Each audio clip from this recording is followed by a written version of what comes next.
la celebración de la Cena del Señor. Así que pasaremos en este momento a nuestro tiempo en la palabra. Primera de Pedro, capítulo 3, y voy a leer desde el versículo 8 hasta el versículo 18. Les invito a seguir ahí en sus Biblias conmigo mientras yo leo la palabra aquí adelante.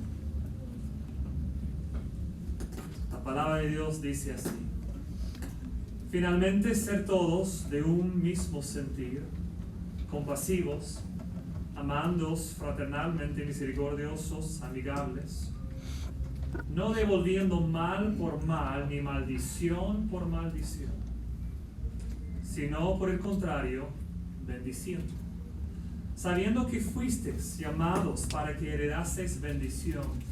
Porque el que quiere amar la vida y ver días buenos, refrene su lengua de mal y sus labios no hablan engaño. Apártese del mal y haga el bien, busque la paz y sígala, porque los ojos del Señor están sobre los justos, y sus oídos atentos a sus oraciones. Pero el rostro del Señor está contra aquellos que hacen el mal. ¿Y quién es aquel que os podrá hacer daño si vosotros seguís el bien? Mas también si alguna cosa padecéis por causa de la justicia, bienaventurados sois. Por tanto, no os amedrentéis por temor de ellos, ni os conturbéis, sino santificad a Dios el Señor en vuestros corazones. Estad siempre preparados para presentar defensa con mansedumbre y reverencia ante todo el que os demande razón de la esperanza que hay en vosotros, teniendo buena conciencia, para que en lo que murmuran de vosotros como de malhechores sean avergonzados los que calumnian vuestra buena conducta en Cristo. Porque mejor es que padezcáis haciendo el bien, si la voluntad de Dios así lo quiere, que haciendo el mal. Porque también Cristo padeció una sola vez por los pecados, justo por los injustos, para llevarnos a Dios, siendo a la verdad muerto en la carne, pero vivificado en espíritu. Continuamos en nuestra serie en el libro de Primera de Pedro titulada Firmes en la gracia de Dios, y estamos entrando a una parte de la carta de Pedro en la que tratará de manera extensiva el tema del sufrimiento. Ahora, yo no siempre sé lo que Dios está haciendo en vidas. Solo sé que Dios, he visto sobre años predicando la palabra de Dios, que Dios, en su soberanía, Dios maneja los tiempos y las prédicas para responder a necesidades. Entonces, no es una advertencia como que tengan cuidado porque parece que van a estar sufriendo porque vamos a estar tratando el tema del sufrimiento, pero solo sé que hay varias semanas en que vamos a estar con este tema. Pero quiero que capten que Pedro vuelve al tema del sufrimiento siempre de un ángulo distinto. Y lo que tenemos hoy es un ángulo muy único, específico, y yo pienso que es difícil, porque es el sufrimiento del justo. Es decir, ¿qué hacemos cuando en realidad estamos buscando hacer lo correcto, con todas nuestras debilidades, igual siendo pecadores, pero en sí el deseo del corazón es: quiero honrar a Dios, quiero hacer lo correcto, y lo que estoy cosechando parece otra cosa? Es ahí donde va Pedro hoy. Y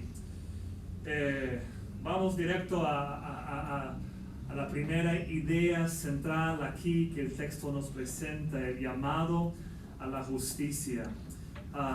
Y en sí, para resumir lo que Pedro nos está diciendo, lo expreso de esta forma, y es que hemos sido llamados.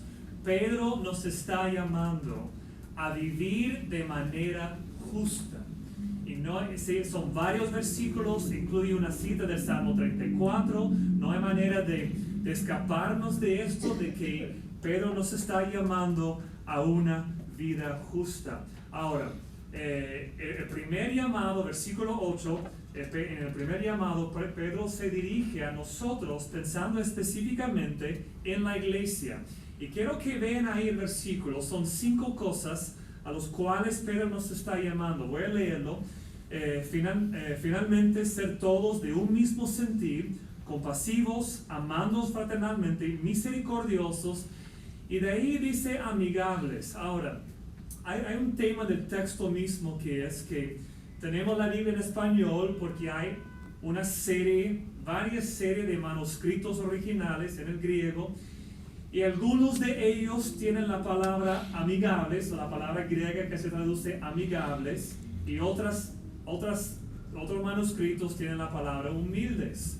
Entonces, ¿qué hacemos? ¿Cuál es inspirado? Y no quiero que esto sea algo que cause ahí dudas en tu corazón. Si cambiamos de palabra amigables por humildes, no afecta nada central en la doctrina de la Biblia. Entonces, ¿qué hacemos? Vemos el contexto y decidimos cuál de ellos tiene más sentido dentro del contexto. En mi opinión, es la palabra humilde. Y quiero mostrarles por qué creo que es la palabra correcta. Pablo comienza este versículo diciendo, finalmente. ¿Por qué dice finalmente? Porque es obvio que no está cerca del final de la carta.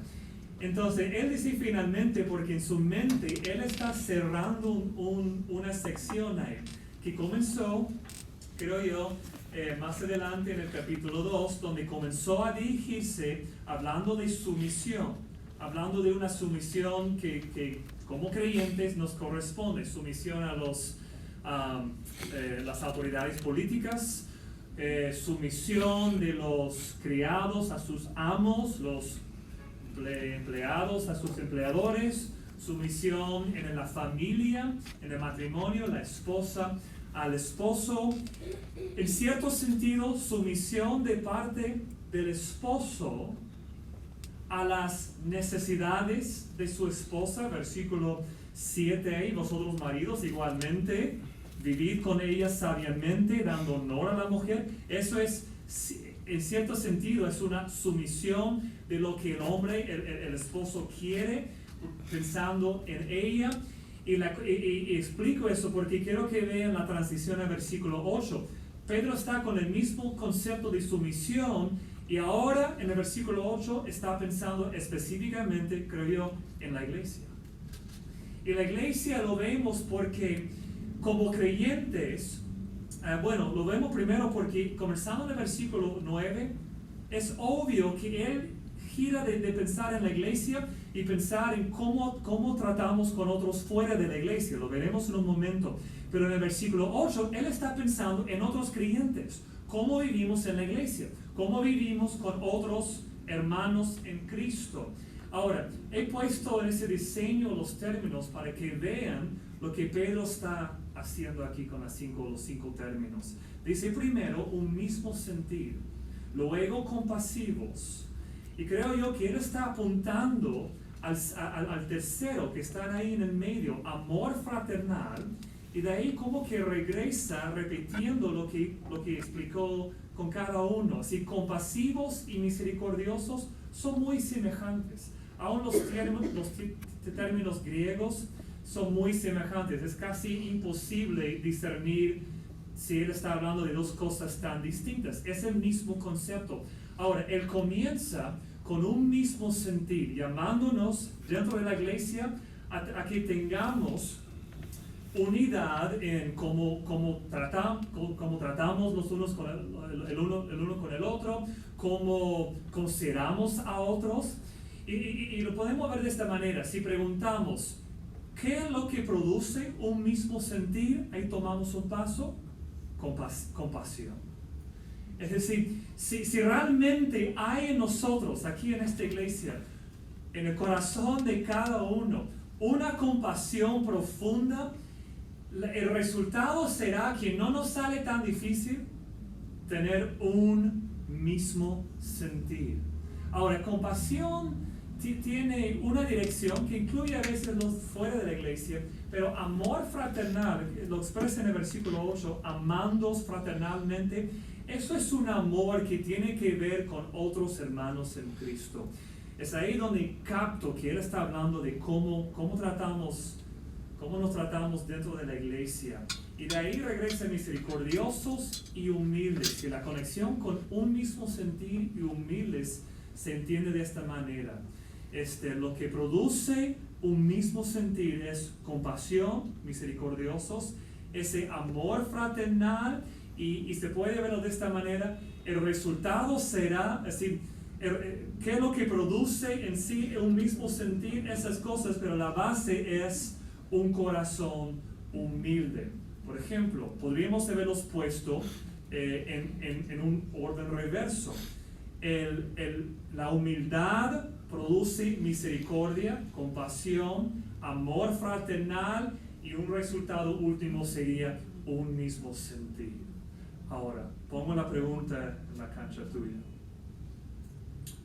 ¿Esta lista describe de manera profunda tu actitud en cuanto a tu manera de pensar en otros hermanos aquí en esta iglesia? ¿Cuál es la última vez que Dios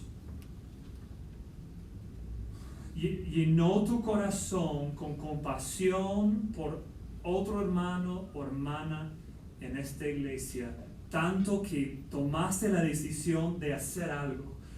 Puede haber sido tan sencillo como acercarte a preguntar cómo estás. O he escuchado que esto te ha pasado, ¿cómo estás? O darle una ofrenda, o visitarlo,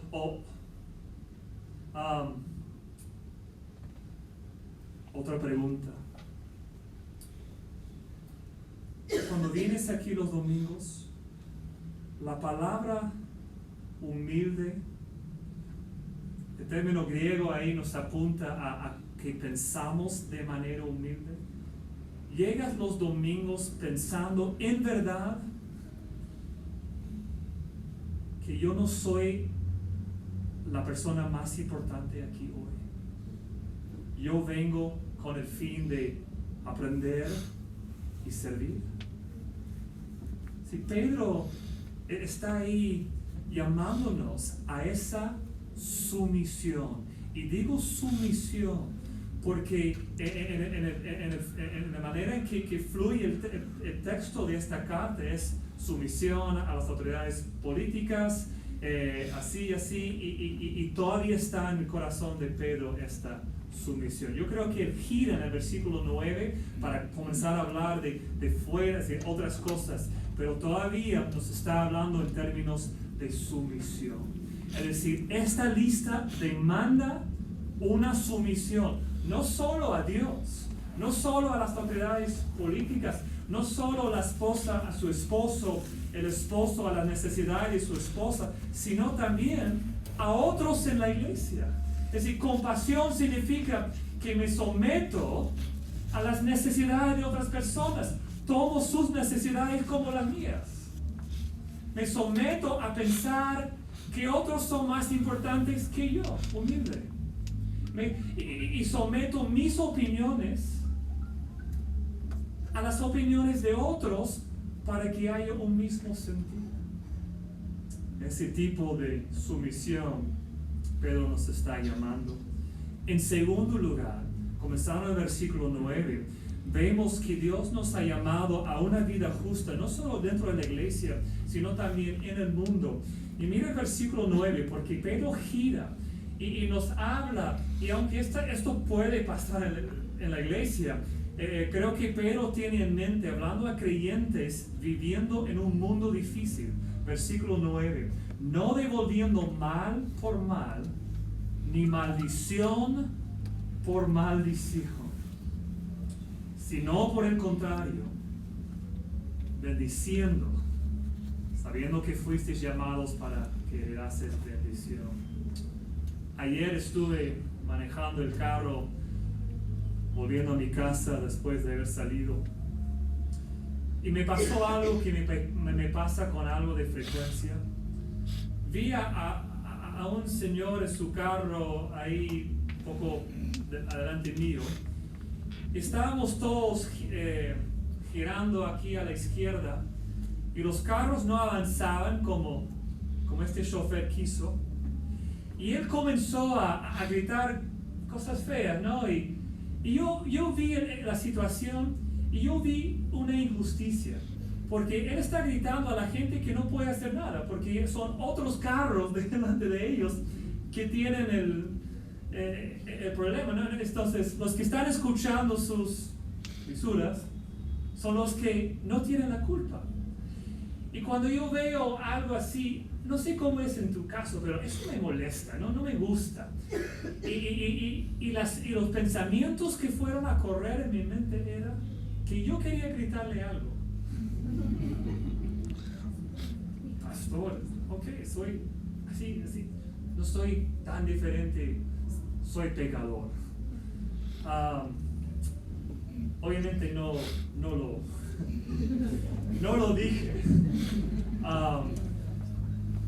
Pero el hecho de que eso es lo que se levantó en mi corazón, ¿qué es lo que quise hacer?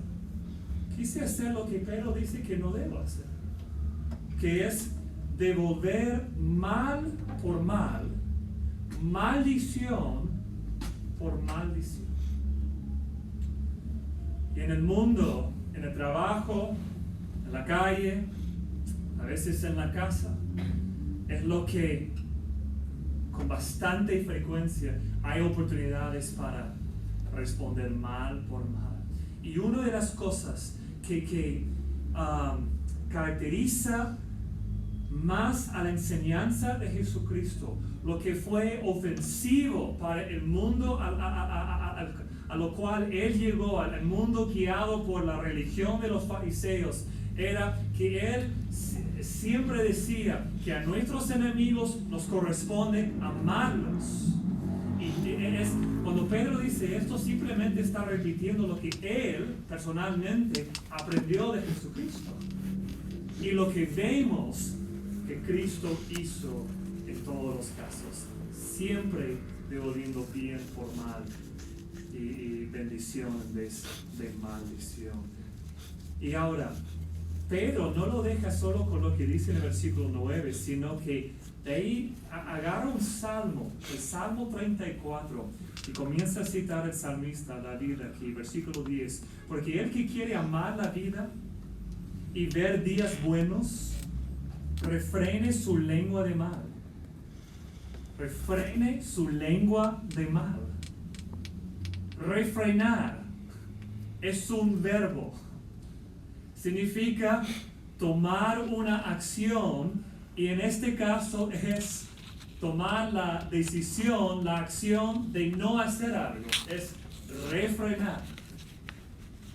Refrenar su lengua de mal. Lo cual significa que habrá momentos en que tu lengua quiere hacer algo y tu deber es refrenar esa acción de parte de tu lengua.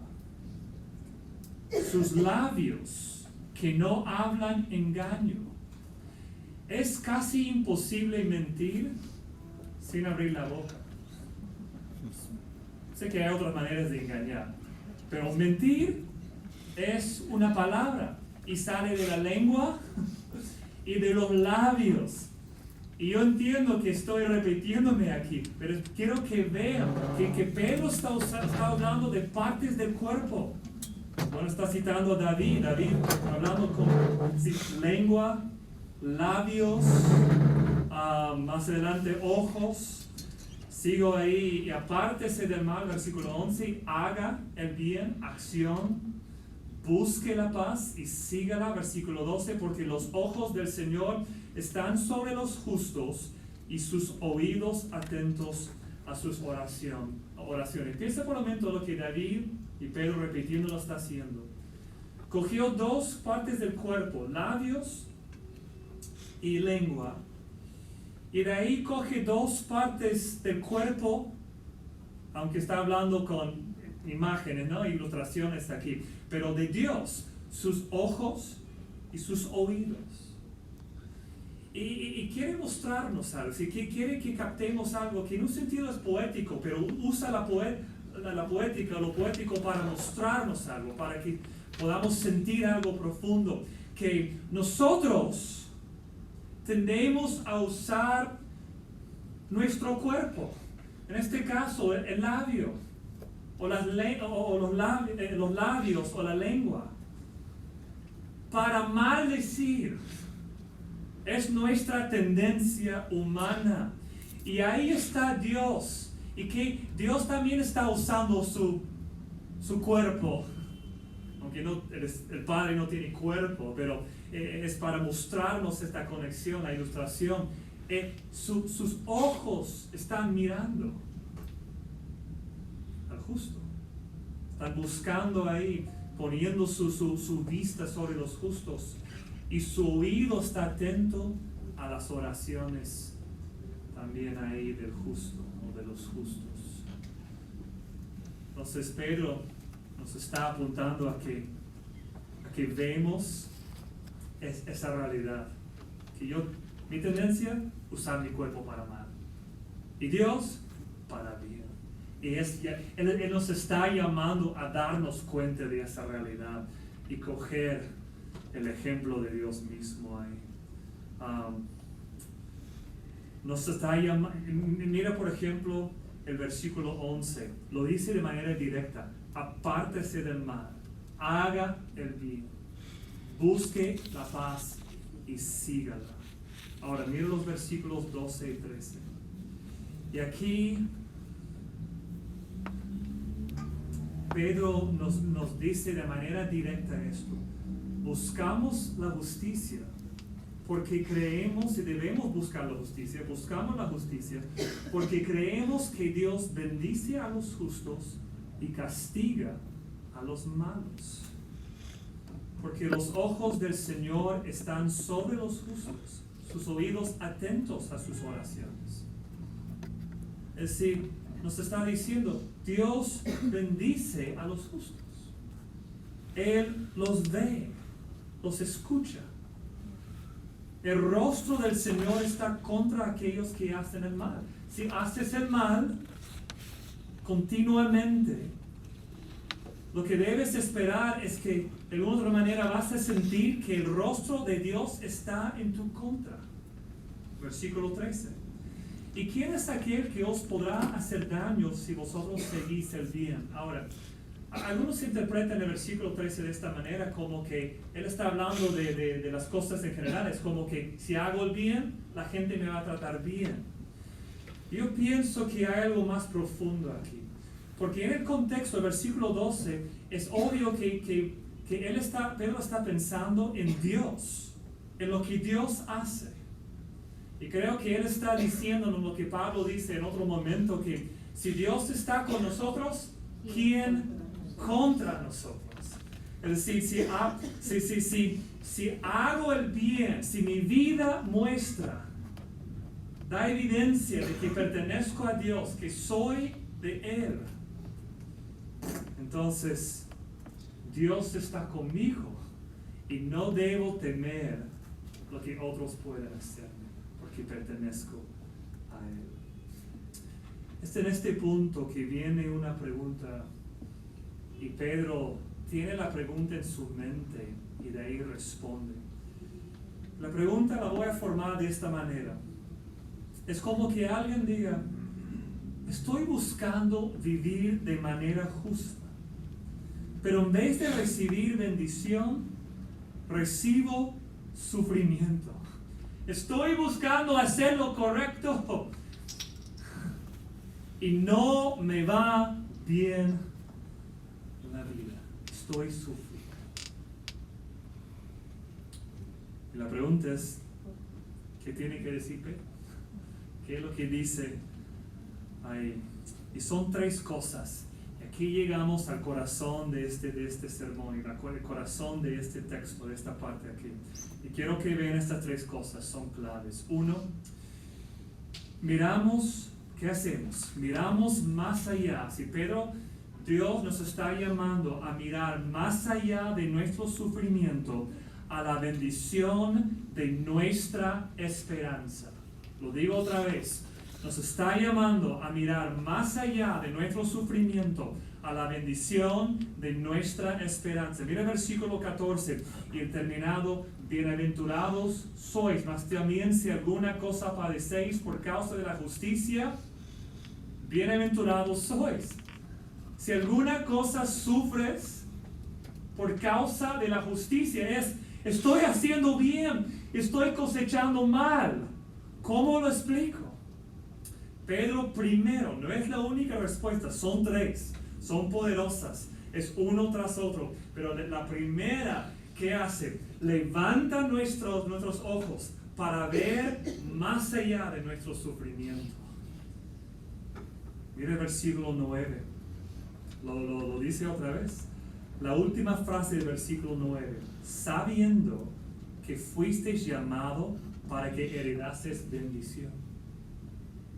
Versículos 15, lo dice en otros términos. Miren la última parte del versículo 15. Él está hablando de si sufrimos bien, si sufrimos y respondemos bien, que eso testifica a otros que nosotros tenemos una esperanza que puede ser que ellos no tengan. Porque cuando ellos sufren, no responden igual. Y nos permite dar razón de la esperanza que hay en nosotros. Hablando, pero por ahora solo quiero que capten esperanza.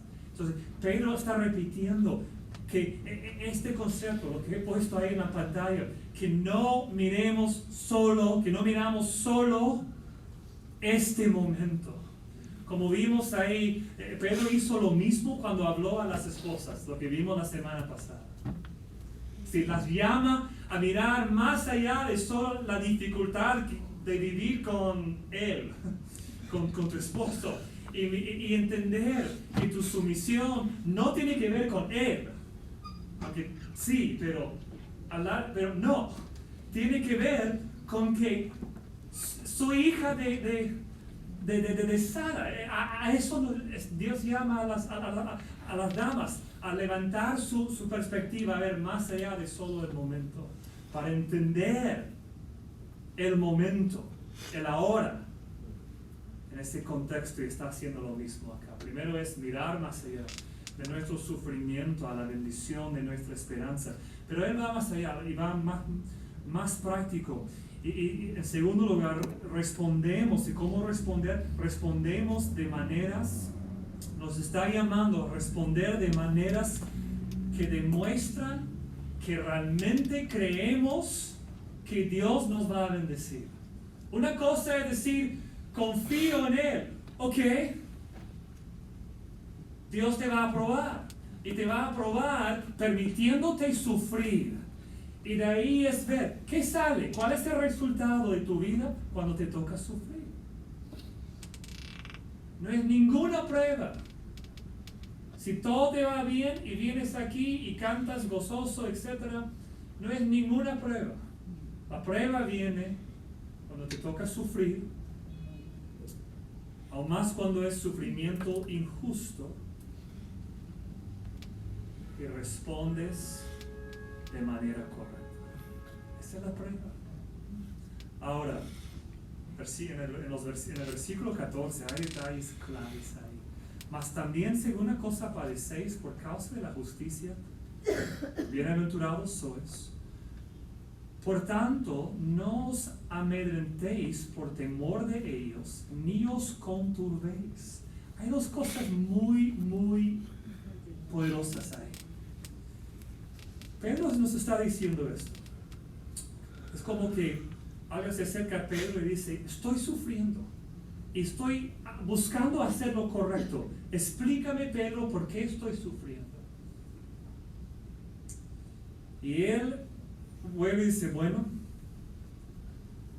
creo que Pedro diría algo así: no soy Dios, no te puedo dar los detalles, yo no sé exactamente lo que Dios quiere hacer con tu sufrimiento, pero sé que Él quiere probar tu confianza en Él. Y la manera de probar esta confianza en Él es, uno, medir si vas a responder con temor. Entonces, cuando Dios te toca sufrir, si esa aflicción te causa tanto temor que comienza a limitar tu gozo, hasta tu andar diario, si tu corazón se llena de temor y ese temor comienza a producir otros malos efectos en tu vida, el problema en el corazón ahí es que no confías en Dios. Es una falta de fe, de confianza en Dios. Ahora, él usa un término aquí al final del versículo 14, ni os conturbéis. Y me parece que Pedro tiene en mente ese temor que comienza a causar problemas. Porque cuando uno tiene temor, reacciona. Lo he visto, por ejemplo, en mi perro. Cuando un perro siente temor, ¿cuál es su reacción natural? Es girar la boca y comienza a buscar ahí, agarrar algo con la boca, defenderse. ¿Y qué pasa con nosotros? A veces no es tan distinto, ¿no? No es tan distinta nuestra reacción. Y Pedro nos está diciendo que el temor siempre, de alguna otra manera, va a causar problemas. Y simplemente pone a la luz que no estamos confiando en Él. Pienso en Jesucristo la noche que Él fue a la cruz. Y quiero que piensen en Él por una razón específica. Porque quiero que capten la diferencia entre luchar con estas cosas, temor y ese conturbo, quizás se puede decir, del corazón. Entre luchar con esas emociones, la diferencia entre luchar y caer en que esas emociones comienzan a dominar en tu vida. Hay una gran distinción ahí. Porque sabemos que Cristo vivió sin pecado. Sin embargo, lo vemos ahí con cierta lucha. Pero Él luchó sin pecar. ¿Y por qué? ¿Cómo sabemos que estuvo luchando pero no pecó? Porque sabemos que saliendo del huerto de Getsemaní ahí ese día, salió en sumisión al Padre, a su voluntad. Y Él tomó ese paso de confiar y seguir la voluntad de Dios. Y se fue con una paz que Dios su Padre le dio para enfrentar lo que Dios tuvo para él ese día. Una tercera cosa aquí, y es que nosotros debemos prepararnos para explicar a otros por qué nuestra esperanza en Cristo nos da paz y tranquilidad en medio del sufrimiento. Y aquí es donde el versículo 15 es especialmente bello. Puede ser que hayas escuchado esta frase antes, para presentar, estar siempre preparados para presentar defensa con mansedumbre y reverencia ante todo el que os demande razón de la esperanza que hay en vosotros.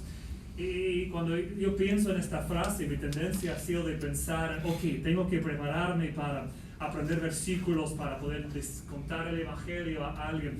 Y todo eso tiene razón. Pero en el contexto, quiero que capten cómo Pedro está usando esta frase. Su punto es muy sencillo.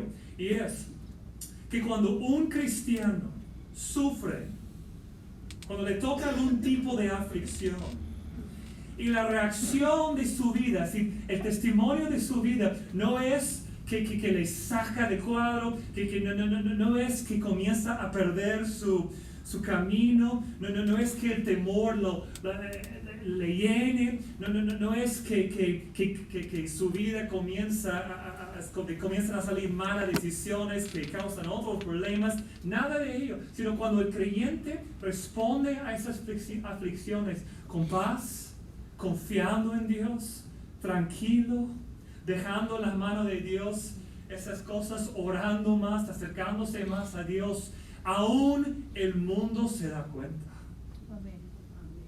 Sí, los vecinos comienzan a notar una distinción, porque ellos también sufren y reaccionan de otra manera.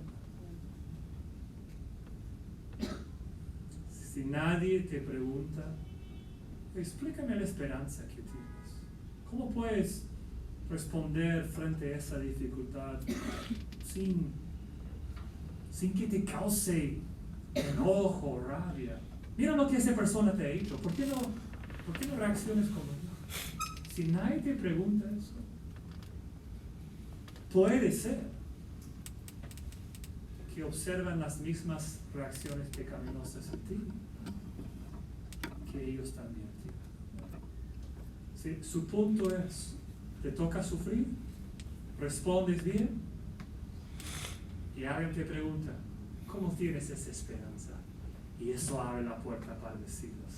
Yo puedo responder así porque yo sé a quién pertenezco y yo sé quién tiene el control soberano sobre todo, y yo sé que Él me ama y me tiene una herencia y me va a cuidar, etc.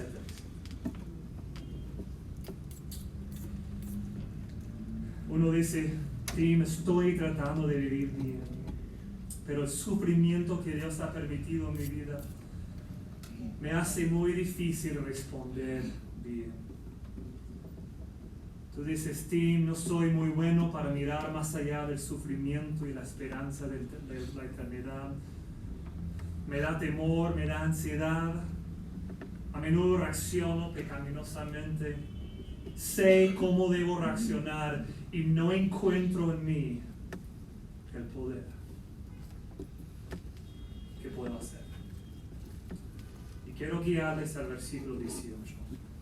Porque las respuestas que Pedro da ahí son profundas. El versículo 18 dice así, porque también Cristo padeció una sola vez por los pecados, el justo por los injustos. Esta es la frase que quiero que capten. Para llevarnos a Dios. Para llevarnos a Dios. Siendo a la verdad muerto en la carne, pero vivificado en espíritu. Y la respuesta que yo quiero darte, que Pedro nos da aquí, es que quiero llamarte, quiero empujarte, quiero animarte a que te acerques más a Dios. Pedro lo dice, para llevarnos a Dios. ¿Sí? Ese es el fin. Que Dios haya permitido en tu vida sufrimiento, aflicción, a veces, aunque estás buscando hacer lo correcto, que Él haya permitido ello. Sí, uno de los propósitos ahí es que Él quiere que te acerques más a Él. Tú sabes en tu corazón, si no fuera por el sufrimiento, no te acercarías a Dios. Si seamos sinceros, ese es el fin. Quiere que nos acerquemos más a Él. Pero mira los detalles.